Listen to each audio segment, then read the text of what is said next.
The laughter didn't stop. It rippled across the decorated wedding hall like an ugly echo, bouncing off the chandeliers and white drapes, mixing with the soft music in a way that made it even more painful. In the middle of it all sat Marissa, her lavender dress trembling with every shaky breath she took. She wasn't crying loudly. No, she was the kind of person who tried to hide her pain, swallowing it like she had swallowed years of judgment, whispers, and looks. But today, on what was supposed to be a beautiful celebration for her cousin, her heart felt like breaking in front of 100 eyes. Her hands gripped the edge of the table, knuckles pale as a small group of guests pointed at her and snickered, unaware, or perhaps uncaring, of how deeply each laugh cut her. And as she faced the tablecloth with watery eyes, wishing she could disappear, a man in the distance noticed everything and began walking toward her with purpose. Marissa had always been the bigger girl in every room. People rarely saw her for her softness, her gentleness, or the way she noticed beauty in small things. They saw Sarimaz. They saw a shape they believed didn't belong in elegant dresses or formal photographs. Ever since high school, she had learned to expect certain glances, but she thought she had grown stronger until today reminded her that she wasn't as immune as she hoped. The bridesmaids at the next table, dressed in matching lilac gowns, hadn't been subtle either. They whispered behind their manicured hands, laughed into their champagne glasses, and whenever Marissa looked up, she caught them staring at her body as though she were something to ridicule. One of the groomsmen had even leaned close earlier, pretending to offer help, only to call her chair reinforced seating as he walked away laughing. And Marissa, already nervous and already alone, simply folded into herself, shrinking emotionally even though shrinking physically was the one thing her genetics and metabolism had always fought her on. She wanted to celebrate her cousin's joy, wanted to feel included, but the glow of the wedding lights only exposed her loneliness more clearly. Her family was scattered around the hall, busy greeting guests or dancing. No one noticed the cruelty happening right beside her, but someone else did. His name was Cole Renwick, a single father who had come to the wedding as a distant friend of the groom. He wasn't dressed like the other men in crisp suits. His plaid shirt, rolled-up sleeves, and rugged presence made him stand out. Yet somehow he fit perfectly into the room like a grounded soul among polished surfaces. Cole had lived enough life to recognize pain when he saw it. He had raised his son alone ever since he lost his wife to illness 5 years earlier. That loss had taught him how fragile people could be, how easily a smile could hide a collapsing world, and how silently a person could drown in their own hurt. And as he stood in the back of the hall, watching Marissa fight tears while others laughed at her, something inside him refused to stay still. The scene around Marissa only grew worse. A few guests leaned over her table as if inspecting her. One woman laughed with her whole body, pointing and shaking her head, while a sharp-eyed man bent down, pretending to whisper encouragement, but instead mocking her weight under his breath. Marissa flinched at each jab, her tears falling faster now.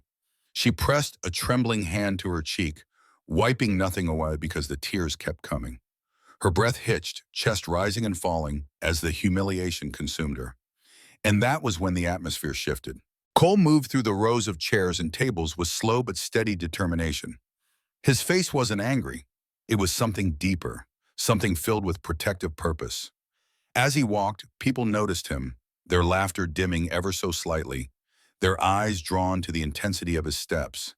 He wasn't rushing, he wasn't dramatic. He was simply coming forward, as if every instinct in him demanded that he stand beside the girl who had been left alone in her pain. Marissa didn't see him yet.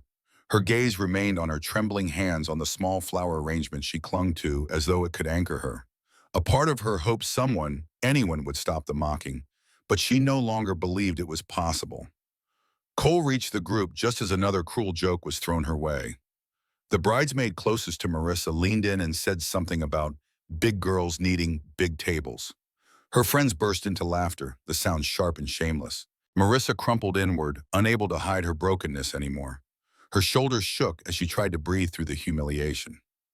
Then the laughter stopped, not because people felt guilty, but because Cole's presence changed the entire energy of the room.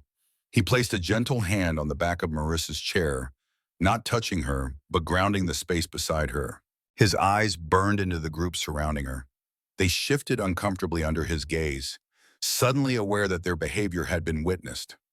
Marissa finally lifted her red, tear-filled eyes and looked up at him. For a moment, she didn't understand why a stranger stood so protectively near her.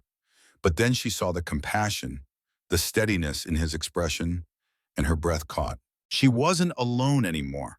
Cole didn't need to raise his voice. He didn't need to confront anyone with anger.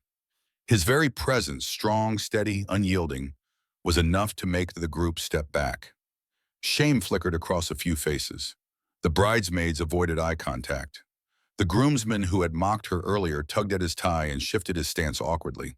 Cole simply remained beside Marissa, silently telling her with his posture, "You matter. You deserve respect.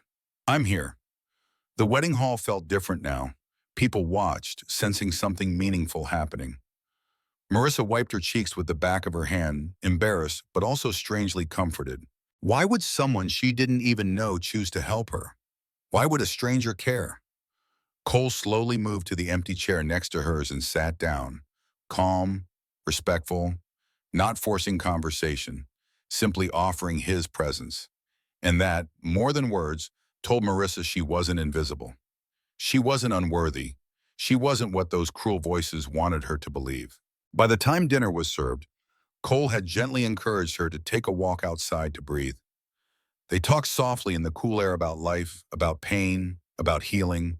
And for the first time in years, Marissa felt seen, not for her size, but for her heart. In the midst of a joyful wedding celebration, cruel laughter echoed through the hall as guests mocked Marissa, the bigger girl in a lavender dress, reducing her to tears with whispers, stares, and vicious jokes about her size. She sat alone, shrinking inward, swallowing years of pain while the world around her danced on. Then, a quiet single father named Cole Renwick stepped forward, not with anger, but with steady, protective presence. He placed his hand on the back of her chair, met the mockers with calm authority, and simply sat beside her, offering silent solidarity that spoke louder than any confrontation. In that moment, Marissa felt truly seen, not for her body, but for her heart. This story reminds us that true strength lies in standing up for the vulnerable, in choosing compassion over silence, and in showing someone they are worthy of respect when the world tries to tear them down. One person's courage can silence cruelty and restore dignity, one quiet act at a time. If this story touched your heart, please hit that like button, share it with someone who needs this reminder, and subscribe to the channel for more powerful tales of kindness and humanity. In the comments, tell me, have you ever stood up for someone being mistreated or been the one who received that kind of support? Share your story. I'd love to hear it.